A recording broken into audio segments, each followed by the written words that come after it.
ॐ श्रीगणेशाय नमः। ॐ भद्रं कर्णेभिः शृणुयाम देवा भद्रं पश्येमाक्षभिर्यजत्राः। स्थिरैरङ्गैस्तुष्टवाग्गासस्तनोभिर्व्यासेम देवहितं यदायुः। स्वस्ति न इन्द्रो वृद्धश्रावा स्वस्ति नः पूषा विश्ववेदाः। स्वस्ति नस्तार्क्ष्यो अरिष्टनेमि स्वस्ति नो बृहस्पतिर्दधातु।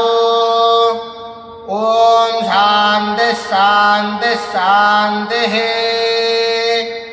ॐ लं नमस्ते गणपतये त्वमेव प्रत्यक्षं तत्त्वमसि। त्वमेव केवलं कर्तासि त्वमेव केवलं धर्तासि त्वमेव केवलं हर्तासि त्वमेव सर्वं खल्विदं ब्रह्मासि।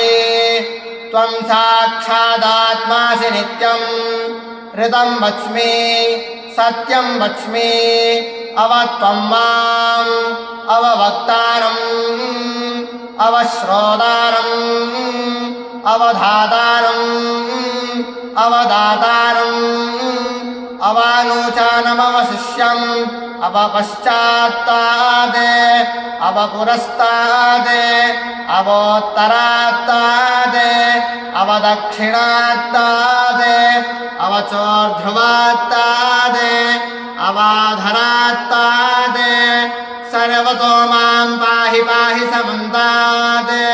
त्वं वाङ्मयस्त्वं चिन्मयः त्वमानन्दमयस्त्वं ब्रह्ममयः त्वं सच्चिदानन्दाद्वितीयोऽसि त्वं प्रत्यक्षं ब्रह्मासि त्वं ज्ञानमयो विज्ञानमयोऽसि। सर्वं जगदिदं तत्त्वो जायते सर्वं जगदिदं तत्त्वस्तिष्ठते सर्वं जगदिदं त्वयि लयमेष्यते सर्वं जगदिदं त्वयि प्रत्येते। त्वं भो निरापो नलो निलो नभः त्वं चत्वारि वाक्पदानि त्वं गुणत्रयातीतः त्वम् अवस्थात्रयातीतः त्वं देहत्रयातीतः त्वं कालत्रयातीतः त्वं मूलाधारस्थितोऽसि नित्यं त्वं शक्तित्रयात्मकः त्वां योगिनो ध्यायन्ति नित्यम्। त्वं ब्रह्मा त्वं विष्णुस्त्वं रुद्रस्त्वमिन्द्रस्त्वमग्निस्त्वं वायुस्त्वं सूर्यस्त्वं चन्द्रमास्त्वं ब्रह्मा भूर्भुवस्वरों। गणादीं पूर्वमुच्चार्य वर्णादीं तदनन्तरम् अनुस्वारः परतरः अर्धेन्दुलसितं तारेण रुद्धम् एतत्तव मनुष्वरूपम्। दकारः पूर्वरूपम् अकारो मध्यमरूपम् अनुस्वारश्चान्त्यरूपम् बिन्दुरुत्तररूपम् नाथः सन्धानम् सगुम्भिदा सन्धिः। शैषा गणेशविद्या गणकऋषिः निच्छ्रिद्गायत्री छन्दः श्रीमहागणपतिर्देवता। ॐ गणपतये नमः। एकदन्ताय विद्महे वक्रतुण्डाय धीमहि तन्नो दन्ती प्रचोदयात्।